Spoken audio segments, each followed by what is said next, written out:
Allahım bağışlamamış bizi bu dünyadan aparma. İmanla, təqva ilə yaşayıb, izzətlə bu dünyadan köçməyi bizlərə nəsib elə. Allah namaz qılmayan qardaş bacılarıma namaz qılmağı nəsib elə. Hicaba riayət eləməyən ana bacılarımıza hicaba riayət eləməyi nəsib elə.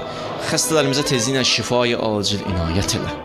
Övladı olmayanlara övlad nəsib elə. Subaylarımıza gözəl ailə nəsib elə. Ailə müşkül olanların müşküllərin tezliklə həll elə. Borcu olanların borcların verməkdə onlara yardımcı ol.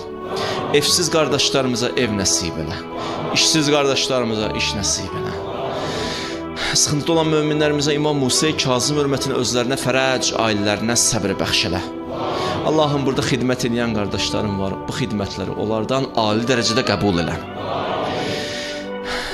Şəhidlərimizi əhl-i beytlə məhşur elə. Şəhidlərimizin ailələrinə, qəlblərinə huzur və aramlıq nazil elə. İşğaldan azad olunmuş torpaqlarımızda əhl-i beyt məclisləri qurmağı, ibadət eləməyi bizlərə nəsib elə.